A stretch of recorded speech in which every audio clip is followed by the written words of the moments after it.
Hey guys, Ben here and welcome back to another video. Today we're going to be talking about Smallville because we got this article from Krypton site that we have to break down. Also, there's a Screen Rant article from my good friend Andy that I want to talk about as well, and it's all to do with Smallville, including a bit to do with the Smallville sequel series. So let's talk about that. So if you do go on to enjoy the video, please be sure to leave a like and a comment and subscribe and turn on notifications so you don't miss any future videos later this year. So as you may have seen on the channel, we're trying to mix it up in terms of the DC content that we're doing. So of course, anytime there's any Smallville related stuff, I'm happy to cover it. And again, leave any suggestions of any videos you want to see down in the comments below, like any TV shows or films you want me to specifically cover. So without further ado, let's go ahead and get into today's main topic. So the first article is from Krypton site. It's from Craig himself, and the title of the article is Smallville almost had a female Justice League episode. So we're going to get into this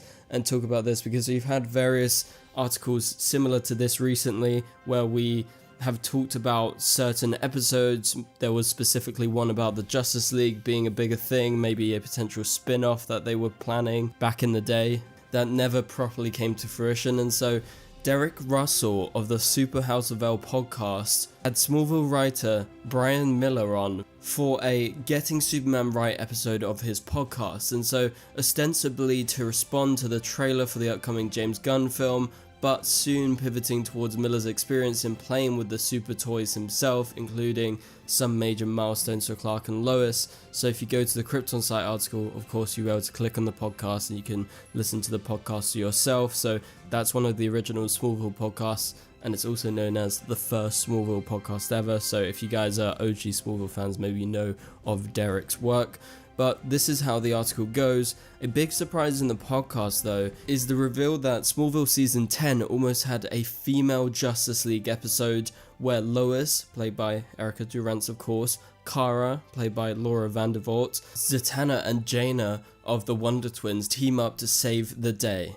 The writers began breaking the episode during the first half of Smallville Season 10, being able, and this is a quote, being able to put those characters together that we had played with individually was a lot of fun, and it went away, he says. So that's what we know about this female Justice League episode that was supposed to appear in Season 10 of Smallville, but obviously that didn't happen, despite them wanting to actually do it, to have Lois, Kara, and the other heroes all teaming up in one episode, and they actually started putting those characters together in terms of when they were in the writer's room, but obviously there was reasons behind it, and we're going to get into those reasons as to why it didn't happen. But it was a lot of fun, apparently, according to Brian at the time when they were actually writing it, because yeah, it's a cool concept. I think anyone who's a Smallville fan, or even just like a DC fan in general, loves the idea of Justice League team-ups, right? Whether it's the normal Justice League with the typical characters that you're used to seeing, or if it's this, say, female Justice League team that's a little bit different with characters like Lois and obviously Kara as well, would have been great to see. So let's talk about the reasons. So this is how Krypton site puts it. There were several factors, including the notion that part of the episode hinged on why these characters had to come together. And as it turned out, the Season 10 episode Collateral had a similar premise with characters out of commission. And this is a quote from Brian, ultimately, there was no time. And to round this off, they say there was a female hero team-up of sorts of Miller in his Smallville Season 11 comic story. The title of that was Valkyrie, or Valkyrie, however you say that, which also brought back Lana, but alas, this would have ended up being one of the greatest Smallville stories never told. So obviously, parts of Smallville fandom, some people disregard the Season 11 comic, and some people think it's completely canon. Obviously, technically it is, but you would have to think, okay, if they make this animated sequel that they've been talking about, like, are they going to reference stuff that's going to happen there, or are they just going to kind of start from where they ended with Season 10 and the series finale? But as the article says, technically there was a female superhero team-up of sorts in that sequel comic. So the real reason that the episode was actually not turned into an actual thing during Season 10, talking about the female Justice League team-up, is that ultimately there was no time and they opted for other episodes, including the Season 10 episode Collateral, which had a similar premise with characters out of commission, but it just wasn't, you know, the team-up between Lois, Kara, and everyone else. And as the article states, a decent amount of the episode would be them coming together, them explaining why they're teaming up, and obviously these are characters that have been seen individually throughout Smallville, so you would definitely need a chunk of the episode to explain all that, and obviously that would take a lot of time, and I guess at the end of the day they didn't think it was that worth it to like do this female Justice League team up. But let's move on to the next article. This is coming from Screen Rant.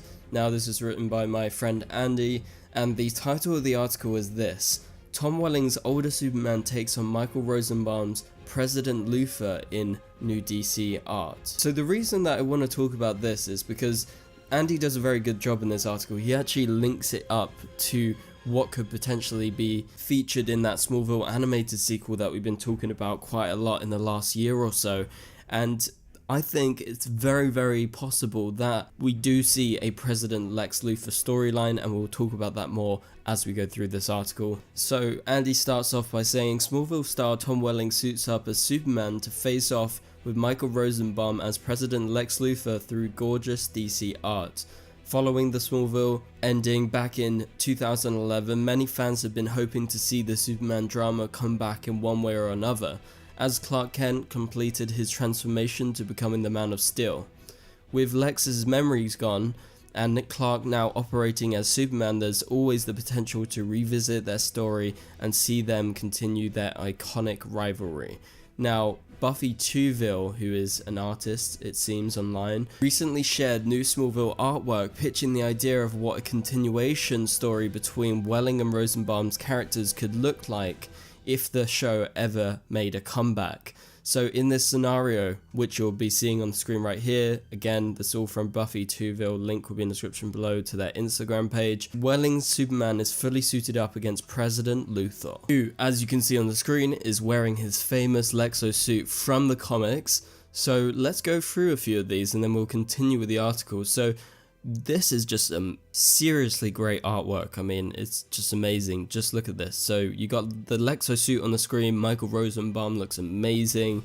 Imagine if you saw this in an animated show or like some sort of sequel that they would eventually do down the line. Obviously, he looks quite a bit older, like maybe similar to the age that Michael Rosenbaum is now.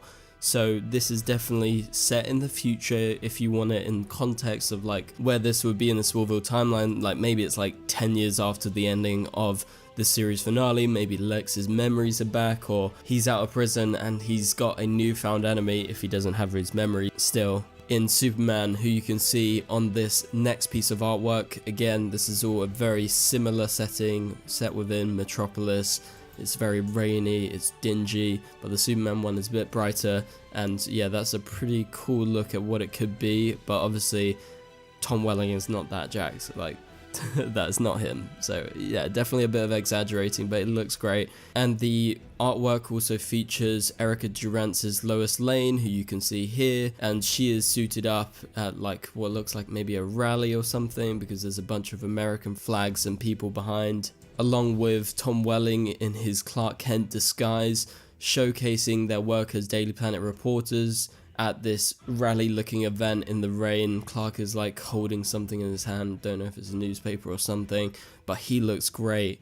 He looks like a proper grown up 10 years older version of Clark Kent from what we saw at the end of Smallville. And the final piece of artwork that Buffy Tuville produced is this. It's of President Luthor, who's at the rally, and obviously he is the main focus of the rally because he is the new president of the United States of America. So he's at this podium, he's speaking. Just the artwork looks so good. So it gives you a good idea of like what could potentially come after the events of Smallville. And going back to the article, Andy says that the Smallville art shows that many viewers are still invested in Lex and Clark's story, which was explored for a decade in Smallville, including the teasing of Rosenbaum's character one day becoming the US president. The Smallville series finale ended up doing a flash forward where fans got to see this story briefly embraced as Lex ended up being elected the US president for 2018, even in Crisis on Infinite Earths, when some of the Arrowverse characters went to Earth 167, Welling's Clark referenced Lex's status as the president, showing that even the writers outside of Smallville wanted to re-explore that arc, and that's what you're seeing in this artwork. And you could see that potentially this could come to the animated show, which is what Andy touches on next. As he says, it's key to remember that Welling and Rosenbaum have been developing a pitch for an animated Smallville TV show, which would have original creators attached, along with several cast members returning to voice their characters. And when Screen Rant interviewed Welling about Smallville and his Superman legacy in 2024, the DCTV veteran revealed that they are still waiting to hear from Warner Bros. Discovery to be able to move forward with the series. If a Smallville sequel happened, they could finally explore Luthor's presidency arc after all the setup that the original series did during its run. So there you have it. That is the article that we wanted to break down, and that pretty much does it for this video, guys. So if you did enjoy the video, please be sure to leave a like and a comment, which would help this video get out there, and also subscribe and turn on notifications so you don't miss any future videos. But for now, you can click on the top right corner of the screen to watch my latest video, and I'll catch you guys later. Goodbye.